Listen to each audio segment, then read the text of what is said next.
नमस्कार दोस्तों, welcome to my channel NJ planet.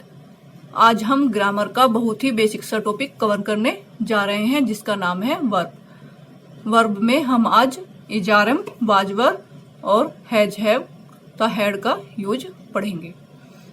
तो वर्ब मीन्स होता है क्रिया, यानी कि वर्ब क्रिया कोई भी काम करना, जैसे खाना, पीना, उठना, बैठना, सोना आदि कुछ भी काम करना वर्ब कहलाता है। तो हम इसमें सबसे पहले इज को पढ़ेंगे।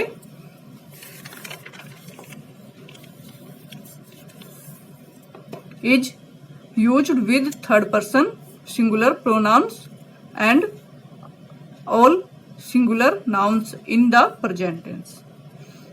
तो इज का यूज सिंगुलर प्रोनाउंस और सिंगुलर नाउन के साथ प्रेजेंट टेंस में किया जाता है। तो अब हम पहले इसके रूल्स पढ़ेंगे, फिर एग्जांपल्स पढ़ेंगे। पहले हम रूल्स पढ़ते हैं। नंबर 1, ही, सी, इट तथा सिंगुलर नाउन्स के साथ इज का प्रयोग होता है। नंबर 2 रूल्स, सिंगुलर नाउन्स जैसे Ram, Mohan, boy, girl, friend, floor and teacher आदि के साथ इज का यूज होता है। और नेगेटिव सेंटेंस में वाक्य में verb, subject, verb plus not, जैसे is, are am plus not फिर ऑब्जेक्ट। इंटरोगेटिव सेंटेंस में वर्ब सब्जेक्ट से पहले आता है, फिर सब्जेक्ट, फिर ऑब्जेक्ट और लास्ट में क्वेश्चन मार्क आता है। अब हम इसके एग्जाम्पल्स पढ़ेंगे, फिर हमारे इसके रूल्स साथ में क्लियर हो जाएंगे। हमने इसके रूल्स पढ़ लिए, अब हम एग्जाम्पल सहित इन्हें समझेंगे। अब हम सबसे पहले अफर्मेटिव सेंटेंस लेते हैं। वह स्त्री या औरत है। सी इज अ वुमेन। दूसरा सेंटेंस लेते हैं, उसे नेगेटिव में बनाते हैं। रानी मेरी बहन नहीं है। रानी is not my sister.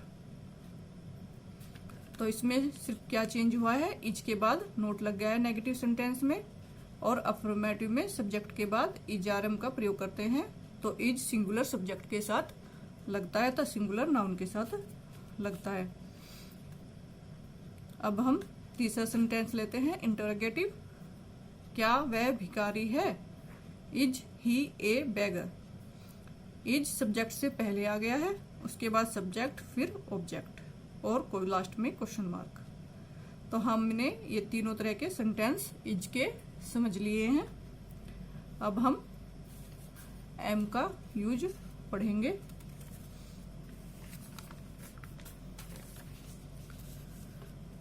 M used only with first person singular pronoun आई के साथ। तो इसका रूल्स है, आई के साथ हमेशा एम लगता है। नेगेटिव सेंटेंस में नंबर 2 रूल्स, नेगेटिव सेंटेंस में वर्ब के बाद नोट लगता है, जैसे subject plus verb plus note plus object. Interrogative sentence में वाक्यों में वर्ब आरंभ में लगती है, फिर सब्जेक्ट, फिर ऑब्जेक्ट और लास्ट में question mark. Is, are, am plus subject plus object और लास्ट में ये क्वेश्चन मार्क वाला चिन्ह लगता है। तो इसका रूल, वाक्य के अंत में प्रश्नवाचक चिन्ह अनिवार्य है। अब हम एम को उदाहरण के साथ समझते हैं।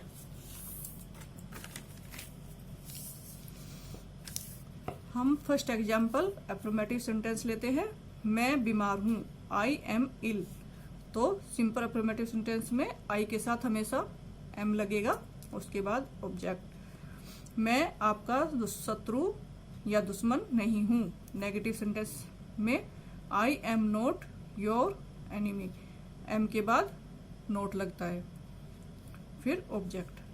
क्या मैं झूठा हूं। इंटरोगेटिव सेंटेंस में एम पहले लग गया है, उसके बाद सब्जेक्ट, फिर ऑब्जेक्ट और लास्ट में क्वेश्चन मार्क चिन्ह। और इंटरोगेटिव और नेगेटिव वाक्यों में एक साथ जिसमें नहीं भी है और इंटरोगेटिव है, उसमें क्या मैं तुम्हारा मित्र नहीं हूं, am I not your friend, तो एम वाक्य के प्रारंभ में लग गया, फिर उसके बाद सब्जेक्ट, फिर नोट, फिर योर फ्रेंड मतलब ऑब्जेक्ट, और उसके बाद क्वेश्चन मार्क चिन्ह। तो ये हमारे एम के यूज हैं। अब हम आर का यूज सीखते हैं।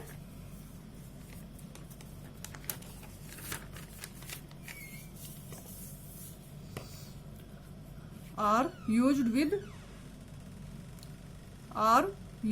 With second person pronoun you both singular and plural, we they and all plural nouns in the present tense. तो इसका सबसे फर्स्ट रूल है, प्लूरल नाउन्स के साथ जैसे बॉयज, गर्ल्स, फ्रेंड्स आदि के साथ आर का यूज होता है। नंबर 2 रूल है, नेगेटिव सेंटेंस में वर्ब के बाद नोट लगाया जाता है, जैसे subject plus verb plus note plus object. Interrogative sentence में सब्जेक्ट के पहले वर्ब लगता है, जैसे इजारम, उसके बाद सब्जेक्ट फिर ऑब्जेक्ट, अंत में क्वेश्चन मार्क वाला चिन्ह अवश्य लगता है। ये इसके आर के रूल हो गए। अब हम इन्हें उदाहरण के साथ समझते हैं। एग्जाम्पल्स। नंबर 1, हम अफर्मेटिव सेंटेंस लेते हैं। तुम ईमानदार लड़के हो, इसे हम इंग्लिश में बनाएंगे you are an honest boy. जो सेंटेंस वोवल से करते हैं, तो you are an honest boy, तो इसमें सब्जेक्ट फिर आर फिर एन, क्योंकि ये हमारा ऑनेस्ट वोवल से साउंड दे रहा है तो ये हमारा एन यूज हो गया इसमें, उसके बाद बॉय, तो ये हमारा ऑब्जेक्ट हो गया पूरा। अब हम दूसरा सेंटेंस लेते हैं, इसे नेगेटिव में बनाते हैं। तुम स्वामी भक्त नौकर नहीं हो, you are not a faithful servant. पहले सब्जेक्ट फिर आर, उसके बाद नोट, फिर ये हमारा वोवल से शुरू नहीं है तो इसमें हम ए का यूज करते हैं, तो ये हमारा ऑब्जेक्ट हो गया और फेथफुल सर्वेंट। तो इसमें सिर्फ क्या चेंज हुआ, आर के बाद नोट लगता है नेगेटिव सेंटेंस में। अब इंटरोगेटिव सेंटेंस लेते हैं। इंटरोगेटिव में क्या वे धनवान हैं, आर दे रिच, तो आर सब्जेक्ट के पहले आ गया, फिर उसके बाद सब्जेक्ट फिर ऑब्जेक्ट और अंत में क्वेश्चन मार्क। तो आर दे रिच, क्या हम धनवान नहीं हैं, ये हम इंटरोगेटिव और नेगेटिव एक साथ बनाएंगे। क्या हम धनवान नहीं हैं, आर वी नॉट रिच। वाक्य के प्रारंभ में आर आ गया, उसके बाद सब्जेक्ट फिर नोट फिर ऑब्जेक्ट और अंत में प्रश्नवाचक चिन्ह लगता है। तो आइए हमने इजार एम के यूज पढ़ लिए हैं। अब हम कुछ सेंटेंस आइडियोमेटिक यूज ऑफ इजारम के यूज को पढ़ेंगे। एग्जाम्पल फर्स्ट लेते हैं, गाड़ी चल रही है, the train is in motion. क्या घर जल रहा है, is the house on fire. मुझे नींद आ रही है, आई एम फीलिंग स्लीपी। तुम गलती पर हो, you are in the wrong या एट फॉल्ट। तो ये हमारा इजारम का यूज हो गया है।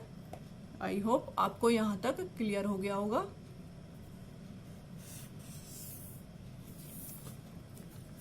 अब हम वर्ब के कुछ इम्पोर्टेंट रूल्स पढ़ लेते हैं। यदि वर्ब के बाद केवल एडजेक्टिव हो तो एडजेक्टिव के पहले ए का यूज हो या एन का यूज नहीं होता। यदि वर्ब या एडजेक्टिव के बाद सिंगुलर कॉमन नाउन हो तो एडजेक्टिव के पहले ए या एन का प्रयोग होता है। याद रहे कि वोवल साउंड से आरंभ हुए एडजेक्टिव के पहले एन और कॉन्सोनेंट साउंड के एडजेक्टिव के पहले ए का प्रयोग होता है। ये हमारे कुछ इम्पोर्टेंट रूल थे इजारम के। आपको यहाँ तक का क्लियर हो गया होगा।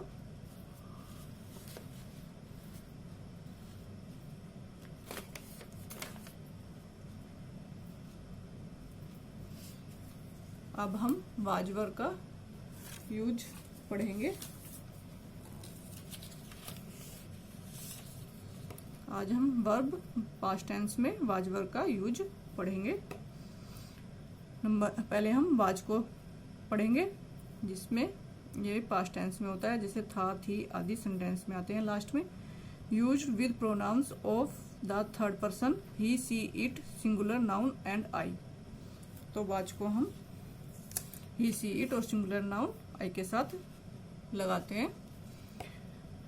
कुछ एग्जाम्पल सहित हम इसके रूल्स और एग्जाम्पल साथ में समझेंगे। पहले हम अफर्मेटिव सेंटेंस को लेते हैं। वह नौकर था, इसे हम इंग्लिश में बनाएंगे he was and. He was our servant. तो पहले सब्जेक्ट आ गया, फिर वाज का यूज किया, उसके बाद ऑब्जेक्ट। अब हम इसके रूल को समझते हैं, subject plus was plus object. अब हम नेगेटिव सेंटेंस को लेते हैं। वह गुस्से में नहीं था, he was not angry. Negative में बस नोट लग जाता है और ज्यादा कोई चेंज नहीं होता है। इसका रूल्स है subject plus verb plus note plus object. अब हम इंटेरोगेटिव प्लस नेगेटिव सेंटेंस को लेंगे। क्या मैं परिश्रमी नहीं था? क्या मैं परिश्रमी नहीं था? Was I not hard working? तो सब्जेक्ट के पहले वाज आ गया, फिर सब्जेक्ट, फिर नोट, फिर ऑब्जेक्ट और लास्ट में क्वेश्चन मार्क। अब इसी इंटेरोगेटिव में बनाते हैं। नंबर 4, क्या गाड़ी विलंब से नहीं आई थी? Was the train not let? तो पहले सब्जेक्ट के पहले वाज आ गया, फिर द ट्रेन, फिर नोट, फिर ऑब्जेक्ट और फिर प्लस प्रश्नवाचक चिन्ह लगाते हैं। तो इसका रूल हो गया was plus subject plus note plus object और लास्ट में क्वेश्चन मार्क। अंत में प्रश्नवाचक चिन्ह लगाना अनिवार्य है।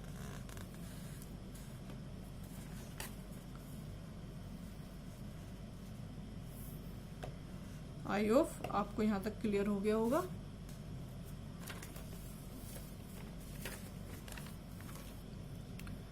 इसमें थे वाक्य के अंत में कुछ सेंटेंसों में आते हैं, जैसे हम पक्के मित्र थे आदि। इसे हम used with the plural pronouns they, we, you and all plural nouns. तो एग्जाम्पल और रूल्स हम साथ साथ में समझेंगे। नंबर 1, पहले हम अफर्मेटिव सेंटेंस लेंगे। हम पक्के मित्र थे, तो हम इसे इंग्लिश में बनाएंगे वी वर फास्ट फ्रेंड। तो सब्जेक्ट हमारा हो गया, उसके बाद वर लग गया, उसके बाद ऑब्जेक्ट। अब हम इसके रूल को समझते हैं। सब्जेक्ट, ये हमारा गया subject plus verb plus object. अब हम नेगेटिव सेंटेंस लेते हैं। हम कल सभा में उपस्थित न थे, तो we were not present in the meeting yesterday. तो इसमें सब्जेक्ट पहले आ गया, उसके बाद वर्ब, फिर नोट, फिर पूरा सेंटेंस। तो इसका रूल हो गया subject plus verb plus note plus object. अब हम इंटरोगेटिव सेंटेंस को लेंगे, यानी कि प्रश्नवाचक वाक्य। इंटरोगेटिव सेंटेंस में क्या मजदूर काम कर रहे थे? वर दे लेबरर्स एट वर्क? तो इसमें सब्जेक्ट से पहले वर लगता है। इसमें सब्जेक्ट से पहले वर आ गया, उसके बाद सब्जेक्ट, फिर पूरा सेंटेंस या ऑब्जेक्ट, तो बाद में लास्ट में क्वेश्चन मार्क। इसका रूल है verb plus subject plus object plus question mark. अब हम इंटरोगेटिव प्लस नेगेटिव सेंटेंस लेते हैं। क्या हमारे पूर्वज शिक्षित न थे? Were not our forefathers educated? तो इसमें ये सब्जेक्ट से पहले आ गया वर नॉट, फिर उसके बाद हमारा ऑब्जेक्ट और पूरा सेंटेंस, लास्ट में क्वेश्चन मार्क। आई होप आपको वाज वर्ब का यूज भी क्लियर हो गया होगा। अब हम हैज है और हैड का यूज पढ़ते हैं। पहले हम रूल और सेंटेंस एग्जाम्पल्स साथ साथ समझेंगे। In the present tense has is used with third person he she it singular nouns और प्रोनाउंस के साथ यूज होता है। तो इसमें ही सी इट के साथ हैज लगाया जाता है। अब हम इसे एग्जाम्पल के साथ समझेंगे और साथ में रूल्स भी समझते चलेंगे। एग्जाम्पल्स नंबर 1 अफर्मेटिव सेंटेंस लेते हैं। रमेश के पास बहुत पुस्तकें हैं। Ramesh has many books. तो ये हमारा सब्जेक्ट हो गया, उसके बाद हैज लग गया, फिर ऑब्जेक्ट हो गया। इसका रूल है singular noun plus has plus object. अब हम नेगेटिव सेंटेंस लेते हैं। नेगेटिव सेंटेंस में मेरे बड़े भाई के पास अधिक धन नहीं है। My elder brother has not much money. तो ये हमारा सब्जेक्ट हो गया, उसके बाद हैज नॉट और फिर ऑब्जेक्ट लग गया। तो ये हमारा नेगेटिव सेंटेंस हो गया। इसका रूल हो गया subject plus has not plus object. अब हम इंटेरोगेटिव सेंटेंस लेते हैं। क्या उस नगर की गलियां तंग हैं? Has that city narrow streets. तो इसमें सब्जेक्ट से पहले हैज लग गया, फिर उसके बाद पूरा ऑब्जेक्ट और बाद में क्वेश्चन मार्क। तो इसका रूल हुआ has plus subject plus object plus question mark. अंत में प्रश्नवाचक चिन्ह लगाना अनिवार्य है। तो आई होप आपको हैज का यूज यहाँ तक क्लियर हो गया होगा। अब हम हैव का यूज पढ़ेंगे।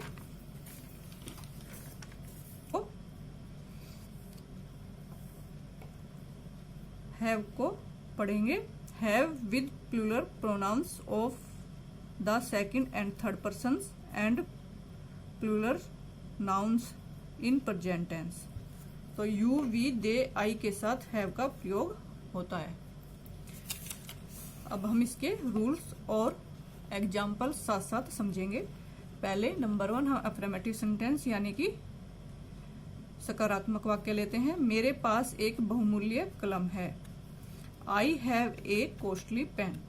तो ये हमारा सब्जेक्ट हो गया, उसके बाद हैव, फिर पूरा सेंटेंस। इसका रूल हुआ subject plus have plus object. अब हम नेगेटिव सेंटेंस लेते हैं। तुम्हारे पास आज कोई पुस्तक नहीं है। You have no book today. तो हमारा ऑब्जेक्ट आ गया, उसके बाद हैव, फिर नोट आ गया या नो, और फिर ऑब्जेक्ट। तो ये हमारा नेगेटिव सेंटेंस है। इसका रूल है subject has have note plus object. तो इसका ये रूल हो गया subject have note plus object. अब हम इंटरोगेटिव सेंटेंस लेते हैं। क्या उनके पास 2 नौकर हैं? हम इसे इंग्लिश में बनाते हैं हैव दे 2 सर्वेंट्स। तो ये हमारे सब्जेक्ट से पहले हैव का यूज हो गया, फिर उसके बाद सब्जेक्ट, फिर उसके बाद पूरा सेंटेंस या ऑब्जेक्ट और लास्ट में क्वेश्चन मार्क। तो इसका रूल हो गया have plus subject plus object plus question mark. अब हम इंटरोगेटिव और नेगेटिव सेंटेंस को लेते हैं। क्या तुम्हें आज भूख नहीं है? Have you no appetite today. तो इसमें क्या हो गया, सब्जेक्ट से पहले हैव लग गया, फिर उसके बाद नोट या नो, फिर पूरा सेंटेंस या ऑब्जेक्ट और लास्ट में क्वेश्चन मार्क चिन्ह। तो वाक्य के अंत में प्रश्नवाचक चिन्ह लगाया जाता है। आई होप आपको हैव का यूज भी क्लियर हो गया होगा।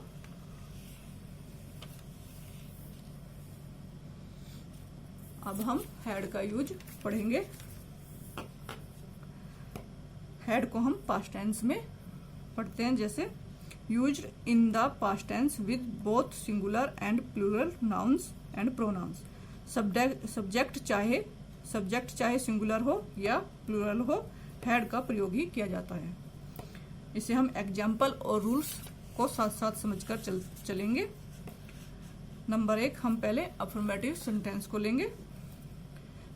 मुझे आप पर पूरा विश्वास था। I had full faith in you. तो ये हमारा सब्जेक्ट हो गया, फिर उसके बाद हैड लग गया, फिर ये पूरा ऑब्जेक्ट या पूरा सेंटेंस हो गया। यह हमारा सकारात्मक वाक्य हो गया। अब हम नेगेटिव, इसका रूल हो गया subject plus had plus object. अब हम नेगेटिव सेंटेंस लेते हैं। उनके पास कोई पेन न था। They had no pen. तो इसमें बस क्या चेंज हो गया, हाँ ये हमारा सब्जेक्ट हो गया, फिर हैड, फिर प्लस नो, फिर ऑब्जेक्ट। तो ये हमारा नेगेटिव सेंटेंस हो गया। इसका रूल हो गया नेगेटिव सेंटेंस का, सब्जेक्ट प्लस हैड, नो या नोट प्लस ऑब्जेक्ट। अब हम इंटरोगेटिव सेंटेंस लेते हैं। क्या उनके पास नौकर थे? Had they servants. तो हमारे सब्जेक्ट से पहले हैड आ गया, उसके बाद ऑब्जेक्ट और फिर क्वेश्चन मार्क। तो ये हमारा इंटरोगेटिव सेंटेंस हो गया। इसका रूल है had plus subject plus object. तो सब्जेक्ट से पहले हैड का यूज होता है इंटरोगेटिव सेंटेंस में और लास्ट में क्वेश्चन मार्क।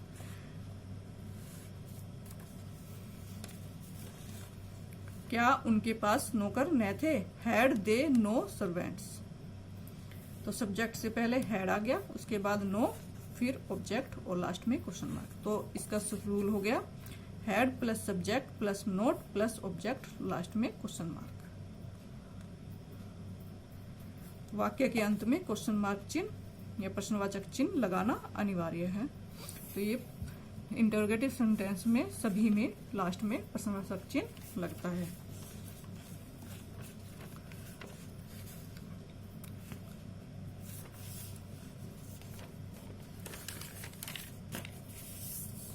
तो आई होप आपको यहां तक का क्लियर हो गया होगा।